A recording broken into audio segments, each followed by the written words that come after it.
मैं समाचार सुनने का बहुत आदी हूँ, चाहे वो समाचार न्यूज़पेपर में हो या टीवी में हो या रेडियो से हो। कहीं भी जहाँ भी न्यूज़ आता है, समाचार आता है, मैं अपनी कान या आंखें वहाँ लगा लेता हूँ। अब एक पर्टिकुलर न्यूज़ चैनल को मैं सुनता हूँ और वो है बीबीसी हिंदी सर्विस। और इसमें रेगुलरली नियमित रूप से पिछले कई सालों से मैं सुनता आ रहा हूँ।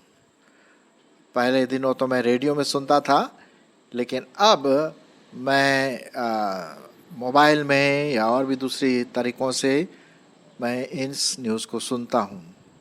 आज जब मैंने इस न्यूज़ को सुना तो उन्होंने एक बात कही जो मेरे दिल में बस खटक सी गई।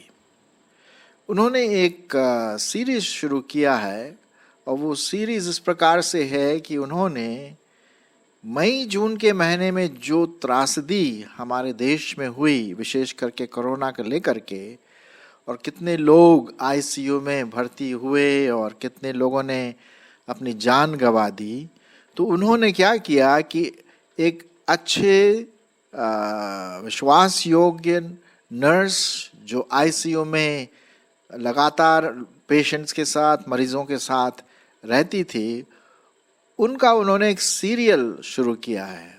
और उसमें, उस सीरियल में वो कई प्रकार के प्रश्न पूछते हैं। कैसा माहौल होता है आईसीयू में, किस प्रकार के पेशेंट होते हैं, क्या उनकी चाह होती है, और तरह तरह की बातें। तो आज मैं जब उसको सुन रहा था तो वो जो नर्स थी उसने कई बातें कही, लेकिन उसमें एक बात जो मेरे को छू गई, और वो शायद आप इस शीर्षक में भी देख सकते हैं, इस टाइटल में भी देख सकते हैं। उस नर्स ने कहा, बहुत सारी बातें मैं कह सकती हूँ आईसीयू में, विशेष करके अप्रैल और महीने में, जहाँ पर भीड़ों की संख्या में, हजारों की संख्या में अस्पताल में लोग जाते रहे, इधर उधर भटकते रहे। किसी को बेड मिला, किसी को नहीं मिला, किसी को ऑक्सीजन की समस्या, तो किसी को दवाइयों की समस्या। मतलब हर प्रकार से ये जो मई और अप्रैल का जो महीना था वो बहुत कठिन था हमारे देश के लिए, हमारे देश के अधिकारियों के लिए, हम सबों के लिए, हमारे समाज के लिए बड़ा दुख वाला था। तो उस नर्स ने बताया, एक बात उसने बताई जो मैं आपको बताना मांगता हूँ, जो हमारा शीर्षक है। हमेशा वो पेशेंट उनसे बोलते थे आईसीयू में, आईसीयू का मतलब इंटेंसिव केयर यूनिट, जहाँ पर समझ लीजिए कि वो लास्ट जगह है, और अगर वहाँ से बच के निकल गए तब तो बहुत खुशी की बात है, लेकिन आगे तो परमेश्वर ही जानता है। तो वो नर्स ने ये बात कही, बार बार पेशेंट ये बात कहते रहे, मैं बच जाऊंगा ना, मैं बच जाऊंगी ना, मैं बच जाऊंगा ना, सिस्टर कुछ तो बोलिए। अब ये जो नर्स थी उसने कहा कि मैं क्या बोलूं, मेरी समझ में नहीं आ रहा था मैं क्या बोलूं, क्योंकि वो अंदर रूप से जानती थी कि इस पेशेंट का समय ज़्यादा दिन नहीं है, क्योंकि बहुत ही ख़राब स्थिति थी कई पेशेंट्स की। अब उसको तो हम बोल नहीं सकते, नर्स ने कहा हम बोल तो नहीं सकते भाई तू इतने दिन का मेहमान है ये वो। तो वो इधर उधर की बातें करती रही कि भाई देखिए, कोशिश कर रहे हैं, अच्छा हो जाएगा, देखो, बाकी तो परमेश्वर ही जानता है, दवाई चल रही है, मेरी तो यही प्रार्थना है कि आप ठीक हो जाएं। लेकिन बार बार ये उसके कानों में भनकता रहा। कई पेशेंट ने उससे पूछा, मैं बच जाऊंगा ना, मैं बच जाऊंगी ना। ये मेरे दिल को बहुत छुआ। हम देखते हैं दुनिया में हर व्यक्ति जीना मांगता है। आप भी जीना मांगते हैं, मैं भी जीना मांगता हूँ। हाँ, हर व्यक्ति जो इस दुनिया में आता है वो जीना मांगता है। एक चाहत रहती है, एक आस लगी रहती है कि मैं जीऊं और अच्छी तरह से जीऊं। हाँ, कभी कभी लोग परेशानी में आकर बोलते ये क्या जीवन है यार, लेकिन ज़्यादातर लोग जीना मांगते हैं इस जीवन को और अच्छी तरह से जीना मांगते हैं।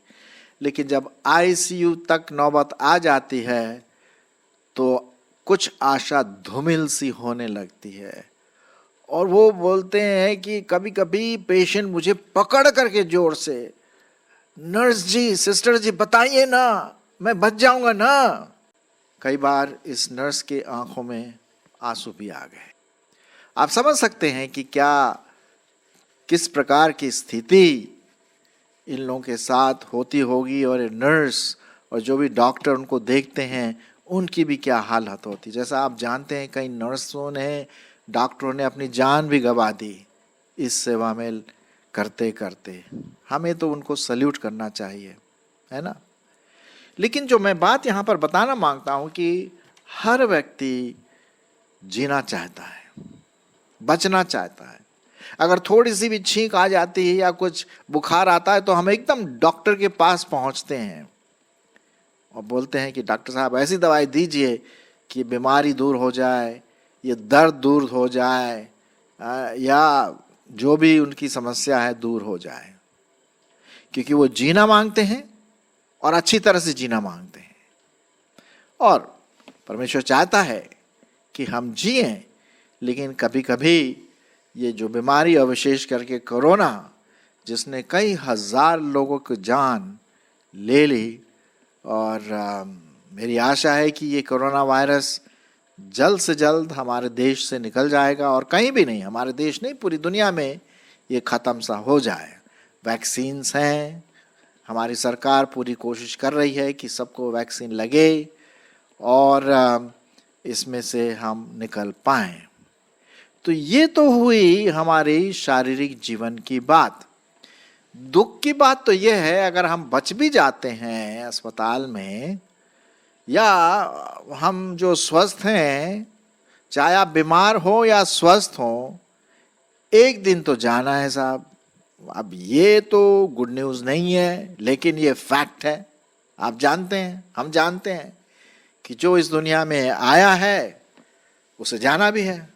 अब वो बीमारी में जाए या एक्सीडेंट के द्वारा जाए या अच्छे साल 70, 80, 90 साल जी करके जाए, जाना है। मृत्यु तो आनी है, ये तो पक्का है। तो फिर बच गए, बहुत अच्छी बात है, थोड़ा साल और जिएंगे। लेकिन एक समय आता है जब हमारा शारीरिक रूप से इस दुनिया से पलायन हो जाता है। फिर हमें देखना है एक दूसरी दुनिया जो हमारा इंतज़ार कर रही है। जी हाँ, और वो है परमेश्वर के पास जाना। मैं आपके लिए परमेश्वर का वचन लाना मांगता हूँ और आशा है आप इसे सुनेंगे। काश कि हम ये भी कहते कि मैं आत्मिक रूप से जीना मांगता हूँ। बच जाऊंगा ना मैं आत्मिक रूप से, बच जाऊंगी ना मैं आत्मिक रूप से। कितने लोग कहते हैं? मैंने तो एक को भी नहीं सुना। हो सकता होंगे लेकिन बहुत कम, बहुत कम। और ये जो शारीरिक जीवन से जो दूसरा जीवन है, आत्मिक जीवन, वो और भी महत्वपूर्ण है। क्योंकि ये जो शारीरिक जीवन है कितने साल का है? 100 साल ले लीजिए साहब, 110 साल ले लीजिए, जाना है। क्योंकि ये क्षणिक समय है, थोड़े समय का। लेकिन दूसरा जो जीवन है वो शाश्वत जीवन है, लेकिन उसके लिए तैयारी भी करनी है। अब मैं आपके लिए पढ़ूंगा सबोपदेशक और उसका 12 अध्याय। सबोपदेशक उसका 12 अध्याय। और क्या लिखा हुआ है यहाँ पर? बहुत कुछ लिखा हुआ है कि जब परमेश्वर हमसे हमारा जीवन ले लेगा तब उसके सामने न्याय होगा। भाई, तुम पृथ्वी पर थे, क्या किया तुमने? क्या तुमने मेरे वचनों पर ध्यान दिया? मेरी आज्ञाओं का पालन किया? मैंने तुम्हारे लिए उद्धार का कार्य किया, क्या तुमने प्रभु यीशु मसीह पर विश्वास लाया, ये सब पूछा जाएगा। ये मैं नहीं बोल रहा हूं, ये परमेश्वर का वचन कहता है। सबोपदेशक उसका 12वां अध्याय 13 और 14, सब कुछ सुना गया। अंत की बात यह है कि परमेश्वर का भय मान और उसकी आज्ञाओं का पालन कर, क्योंकि मनुष्य का संपूर्ण कर्तव्य यही है। क्योंकि परमेश्वर सब कामों और सब गुप्त बातों का, चाहे वे भली हो या बुरी, न्याय करेगा। तो ये तो बात है। तो हमारा ये जो जीवन है ना, शारीरिक जीवन, भौतिक जीवन, ये थोड़े समय का है। हम आए और चले जाते हैं, है ना, कुछ आयु जी करके। बाइबल में लिखा हुआ कि हमारा जीवन घास के समान है, सवेरे फूलती है और सवेरे हरी भरी दिखती है, या फ्लावर फूलता है, अच्छा निकलता है, शाम को खत्म हो जाता है। कुछ ऐसा ही हमारा जीवन है, भाप के समान है, धुएं के समान है। थोड़ी देर दिखता है, खूब मजा आता, खूब एंजॉय करते हैं, और फिर गायब गायब, खत्म। तो क्या हम और आप उस अनंत जीवन के लिए तैयार हैं? और उसमें ये प्रश्न पूछना चाहिए, क्या मैं अनंत आग से बच जाऊंगा ना? शारीरिक जीवन से तो अगर बच गए, कोरोना से या किसी बीमारी से, खुशी की बात है, लेकिन ये थोड़े समय का है। जो अनंत काल का जो समय है, चाहे वो अनंत जीवन हो या अनंत आग हो, और अनंत आग उन लोगों के लिए है जो प्रभु परमेश्वर यीशु मसीह पर विश्वास नहीं करते हैं। और इससे पहले कि मैं आगे बढ़ूं, मैं एक पद आपके लिए पढ़ना मांगता हूं, 2 कुरिन्थियों उसका 4 अध्याय 18 पद। सुनिए क्या लिखा हुआ है। 2 कुरिन्थियों उसका 4 अध्याय और 18 पद।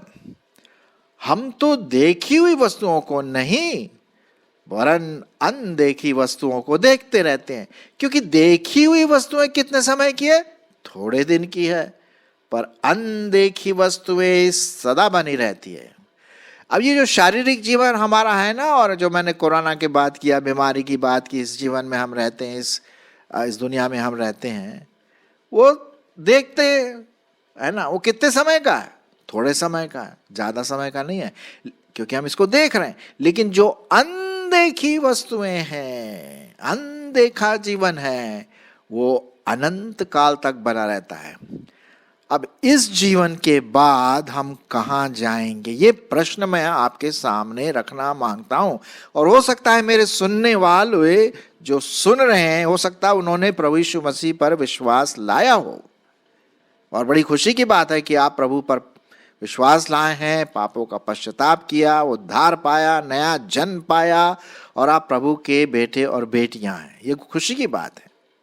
तो इसलिए ये आपका कर्तव्य हो जाता है कि भाई आप दूसरों को भी उस नए जीवन, शाश्वत जीवन, अनंत जीवन, अनदेखा जीवन के बारे में बताएं जो बाइबल में दिया गया है। यह आपका काम है, ये मेरा काम है। प्रभु यीशु मसीह ने मत्ती उसका 28वें अध्याय में क्या कहा? जाओ सारे जाति जगत में सुसमाचार सुनाओ। और सुसमाचार क्या है? प्रभु यीशु मसीह हमारे पापों के लिए 2000 वर्ष पूर्व आया, उसने पवित्र जीवन बिताया, और हमारे पापों के खातिर, पापों के लिए क्रूस पर बलिदान हुआ, और तीसरे दिन मुर्दों में से जी उठा, और एक दिन वो आने वाला है। ये गुड न्यूज़ है कि जब हम उस बलिदान पर विश्वास करते हैं, जब हम उस पर विश्वास लाते हैं कि प्रभु यीशु मसीह ही मेरा उद्धार करता है, तब हमारा नया जन्म होता। तो क्या आप ये दूसरों को बताएं? आपने तो भाई अनंत जीवन पा लिया होगा, मेरी ऐसी आशा है जो सुन रहे हैं, लेकिन उनका क्या? और वो प्रश्न पूछ रहे हैं आपसे और मुझसे, मैं बच जाऊंगा ना? मैं आत्मिक रीति से ये बात कह रहा हूं। जिस प्रकार से शारीरिक जीवन के लिए वो रिक्वेस्ट करते हैं कि मैं बच जाऊंगा ना, क्या आत्मिक जीवन के लिए वो आपसे पूछेंगे? इसलिए आपको बताना पड़ेगा, भाई एक और जीवन है। क्या आप उस जीवन में आग से बचना चाहते हैं? मैं बताना मांगता हूं, प्रभु यीशु मसीह एक मार्ग है, उस पर विश्वास करिए, उस पर चलिए, अपने पापों से पश्चाताप किए, आप जाकर के बताइए दूसरों को। बाइबल में क्या लिखा हुआ है? जो दूसरों को प्रभु यीशु मसीह के बारे में बताता है और एक आत्मा को प्रभु के पास लाता है, वो धन्य है, उसके पाप और भी क्षमा हो जाएंगे। हाँ, मैं आपके लिए पढ़ता हूं याकूब की पत्री 5 अध्याय और 20 पद। याकूब उसका 5 अध्याय और 20 पद, क्या लिखा हुआ? यह जान लो कि जो कोई किसी भटके हुए पापी को फेर लाएगा, वह एक प्राण को मृत्यु से बचाएगा। आहा, एक प्राण को बचा लेगा। वो व्यक्ति बोलता है मैं बच जाऊंगा ना। आत्मिक जीवन के लिए क्या वो ऐसी बात बोलता है?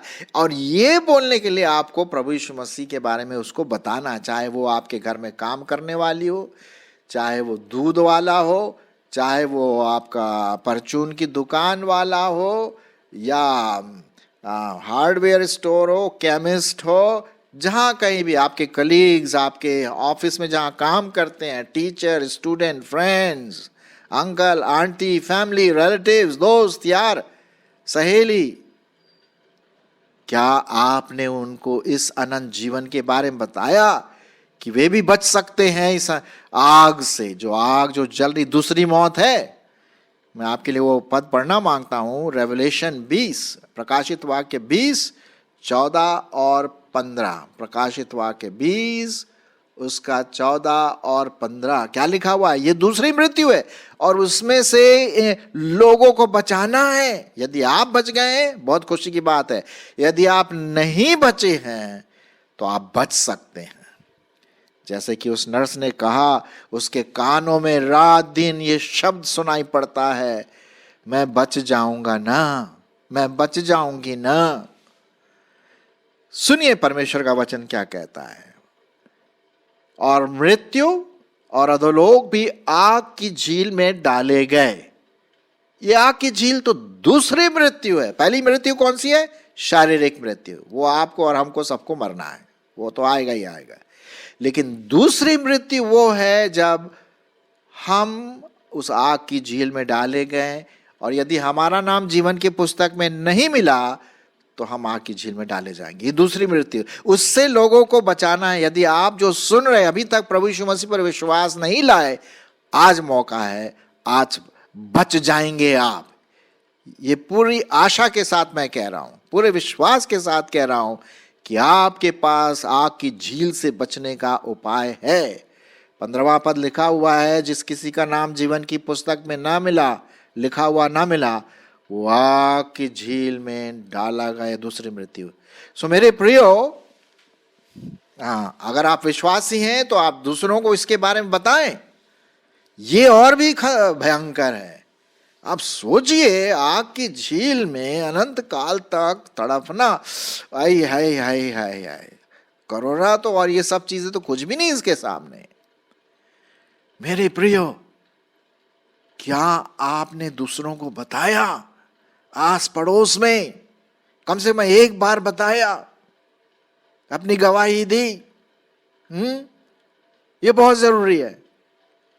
कहीं ऐसा ना हो कि वो आपकी ओर अनंत काल में देखे और कहें तुमने मुझे नहीं बताया प्रभु के बारे में। हम इतने अच्छे दोस्त थे और तुमने एक बार भी प्रभु यीशु मसीह के बारे में नहीं बताया, देखो मैं यहां पर तड़प रहा हूं। वही बात हो गई ना,